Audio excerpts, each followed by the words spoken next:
तीर्थेश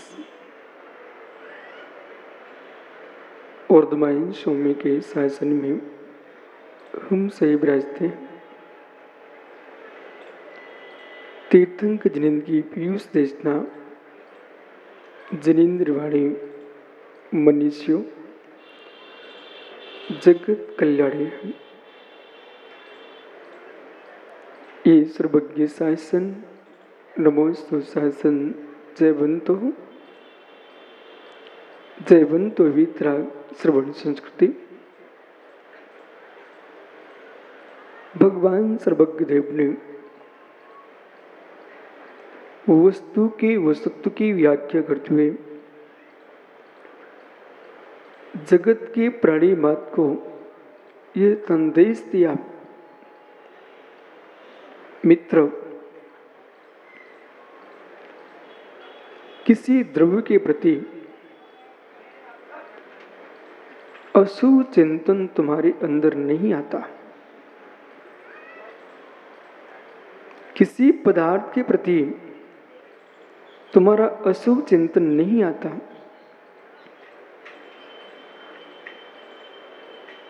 किसी द्रव्य के प्रति आपका अशुभ चिंतन नहीं आता, किसी पदार्थ के प्रति अशुभ चिंतन नहीं आता, यहां तक कि मित्र आपको शत्रु के प्रति भी अशुभ चिंतन नहीं आता।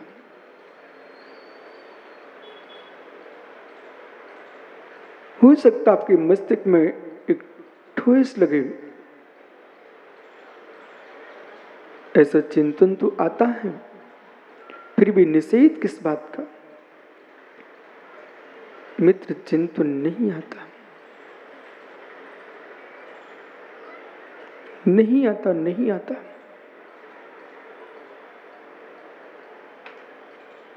फिर लोक में देखा तो जा रहा है कि कूलर की आवाज मुझे डिस्टर्ब कर रही है, ऐसा आप बोलोगे? कूलर की आवाज मुझे डिस्टर्ब कर रही है ऐसा बोल सकते हो, पर मित्र जो भगवान की देशना है वो बहुत गहरी है। प्रारंभ आदमी से यही कहा जाएगा कि कूलर की आवाज डिस्टर्ब कर रही है, इसको बंद कर दो। प्रारंभ आदमी से यही कहा जाएगा, बंद कर दो। लेकिन सत्य कुछ गहरा है, बहुत गहरा, बहुत गहरा है।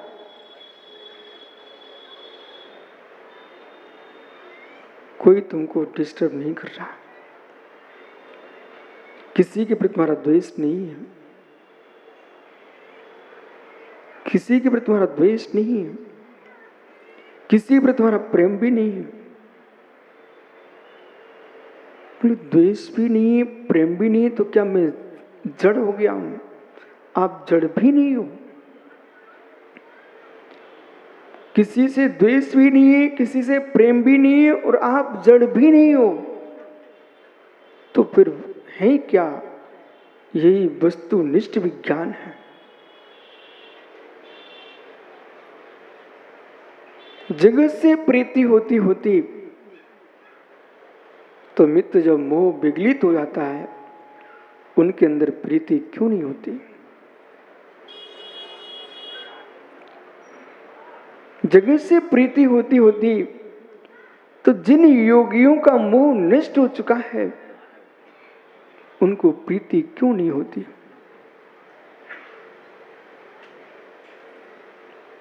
और जगत से द्वेष होता होता तो जिन योगियों पर ज्ञानी उपसर्ग हुए हैं उन्होंने फिर भी द्वेष को जन्म क्यों नहीं दिया?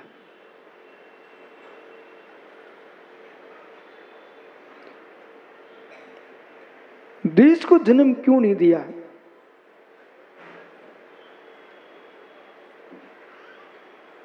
समझ में आ रहा है क्या?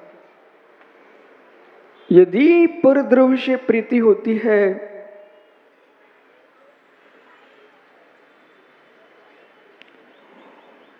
शांति चाहिए है मित्र। मशीन की छोटी सी आवाज शायद आपको पता नहीं है, तुम्हारे मस्तिष्क को नष्ट करती है। तुम मात्र स्पर्श इंद्रिय के विषय में लीन हो, पर बुद्धि को भ्रष्ट कर रहे हो। रबसन भैया जब जरा सी आवाज, मशीन की आवाज सभा को विक्षिप्त कर रही थी, फिर तुम्हारे घर की जो आवाजें हैं वे कितना हृदय को खोखला कर रही है। वस्तु तुमको कष्ट नहीं दे रही है, वस्तु में तुम्हारा राग नहीं, वस्तु में तुम्हारा द्वेष नहीं। राग द्वेष वस्तु में होता होता तो ब्रह्मांड में आज तक कोई वस्तु का विनाश नहीं हुआ है, किसी भी द्रव्य का विनाश नहीं हुआ है। जैसे द्रव्य सनातन काल से चले आ रहे हैं, वे ही द्रव्य तुम्हारे पास मौजूद है, किसी वस्तु का विनाश नहीं हुआ है। हे ज्ञानी, तुम्हारी सहन शक्ति में राग है, तुम्हारी सहन शक्ति में द्वेष है, तुमको सहन नहीं होता है, वो तुमको द्वेष खड़ा करा रही है, और तुमको ज्ञानी सहन नहीं होता है, वो तुमको राग खड़ा करा रही है। पर वस्तु स्थिति जो है, वस्तु तो वस्तु है। द्रव्य कभी तुम्हारे राग द्वेष का कारण नहीं है। द्रव्य कभी तुम्हारे राग द्वेष का कारण नहीं है। साधक तुम करण पकड़िए, द्रव्य कभी तुम्हारा राग द्वेष का कारण नहीं है। मित्र, अब प्रवेश करिए, क्योंकि ये जगत की देशना नहीं है, ये जगत के प्रवचन नहीं है, ये भगवान सर्वज्ञ की देशना है। और जब सर्वज्ञ की देशना प्रारंभ होती है मित्र, सारे प्रवचनकारों के प्रवचन शांत हो जाते हैं। वस्तु में राग नहीं स्वीकारा, वस्तु में द्वेष नहीं स्वीकारा। आज तक किसी वस्तु में राग नहीं हुआ, आज तक किसी वस्तु में भदौरिया जी द्वेष नहीं हुआ। मेरा राग मेरा द्वेष पर वस्तु में हो कैसे सकता है? मेरा राग मेरा द्वेष पर वस्तु में हो कैसे सकता है?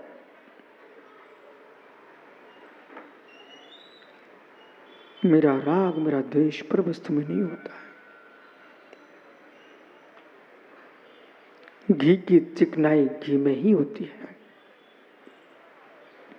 घी की चिकनाई घी में ही होती है, घृत की स्निग्धता घृत में ही होती है, अंडे में नहीं होती है।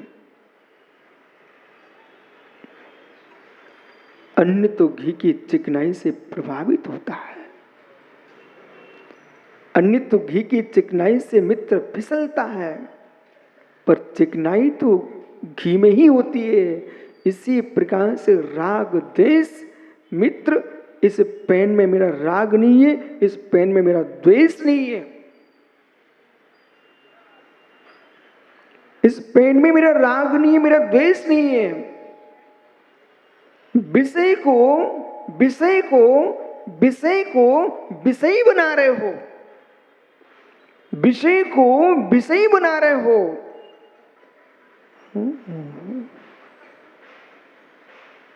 साधन को साध्य बनाना एक तत्व की भूल है, साधन को साध्य बनाना एक तत्व की भूल है, प्रमेय को प्रमाता बनाना एक तत्व की भूल है, ज्ञेय को ज्ञाता बनाना एक तत्व की भूल है।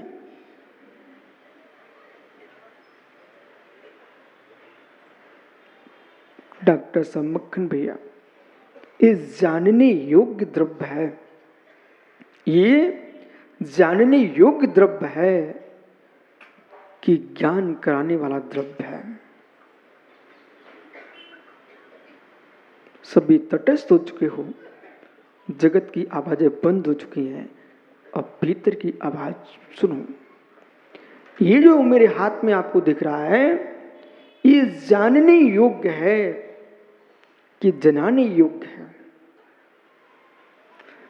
ये मुझे ज्ञान दे रहा है कि मैं अपने ज्ञान से जान रहा हूं। ये पेन मुझे ज्ञान दे रहा है कि मैं अपने ज्ञान से इस पेन को जान रहा हूं। मित्र बोलो,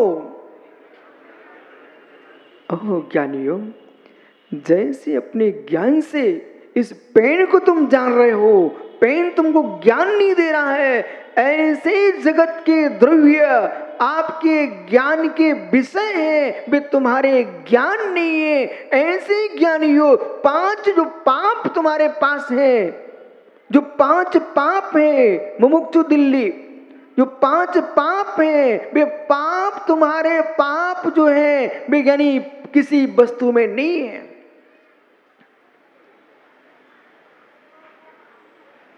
इस पेन में परिग्रह नहीं है, स्त्री में अब्रह्म नहीं है,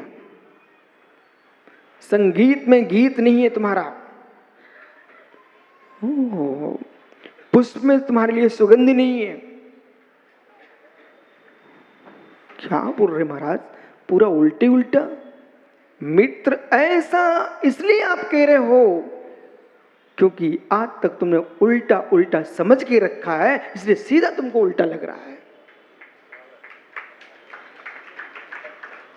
आज तक आपने उल्टा उल्टा समझ के रखा है, इसलिए तुमको सीधा उल्टा लग रहा है। 2 मिनट बाद आप कहोगे ये सीधा है, वो उल्टा है।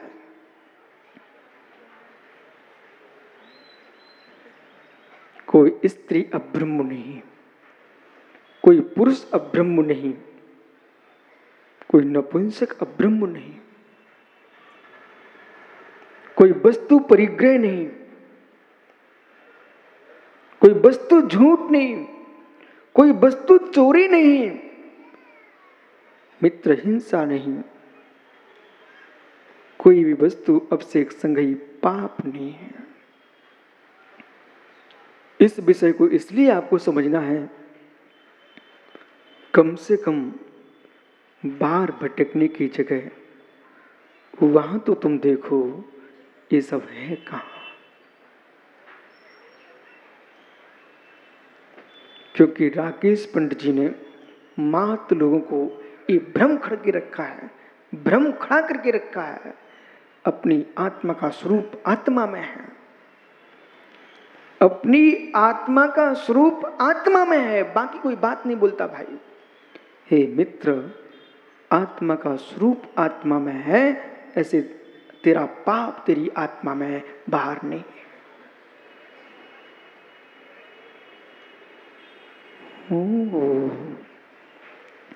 आत्मा का स्वरूप पंडित साहब जैसे आत्मा में है, हे मित्र तेरे 5 पापों की सत्ता बाहर नहीं है, तेरी आत्मा में है, स्वीकार करो।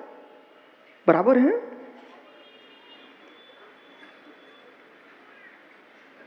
बिल्कुल नहीं भयभीत होना। जैसे आत्मा का धर्म आत्मा में है,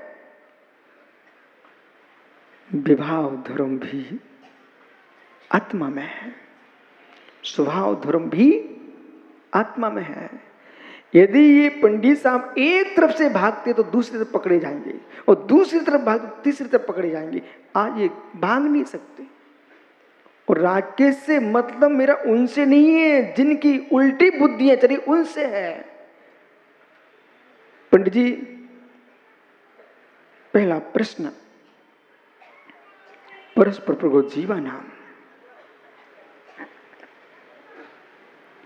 जितनी जीव यहां पधारे हैं वे सब यहां से जाकर के अपने घर में भोजन बाद में करना, मुख में ग्रास बाद में रखना। पहले देखना ये भोग्य पहले है कि गेय पहले है।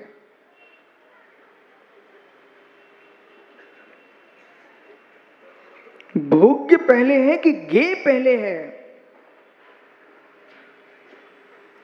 राकेश, क्या पहले होगा? पहले क्या होगा? रोटी का टुकड़ा भोग होगा कि गेय होगा? भोग्य है कि गेय है? भोग्य है कि गेय है? कुछ भी नहीं बोलोगे। आज आप सब निर्णय करके आए कि कुछ चुप रहना है। विजय चौधरी जी मित्र तू ही बोल देना, हे मित्र जो रोटी का टुकड़ा है वो जानने योग्य है कि खाने योग्य है? पहले जाना कि खाया? आहा, धन्य तुम्हारे ज्ञान को। एक रोटी के टुकड़े को भी मित्र पहले खाते नहीं हो, पहले जानते हो। वो जाने बिना जो खा लेता है वो अकाल में मर जाता है। पहले खाओ मत, पहले जानो, पहले खाओ मत, पहले जानो। जैसे रोटी के टुकड़े को जानने के बाद भी खाते हो कि भाई खाने योग्य है कि नहीं है, ऐसे मित्र जिसे तुम मान रहे हो उसे पहले जानो, मानने के पहले पहचानो। मानने के पहले जानो, जानने के बाद मेरे मित्र मानने के पहले पहचानो। बिना जाने बिना पहचाने जो मान बैठते हैं उनको संसार में बार बार मरना पड़ता है।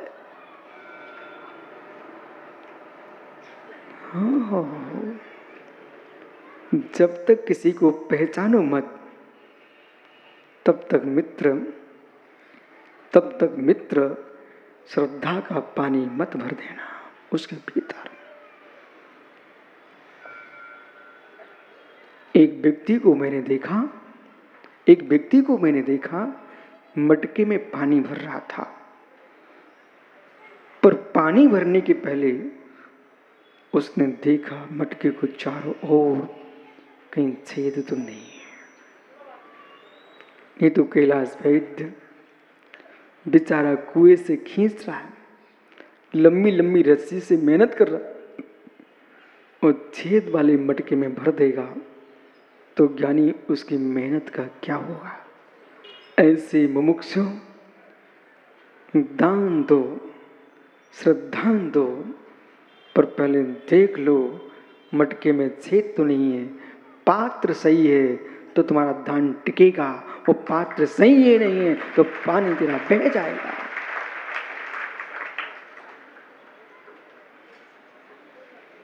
बातों में आके मत फंस जाना। मित्र धर्म व्यापार का स्थान नहीं है, धर्म कर्म निर्जा का स्थान है।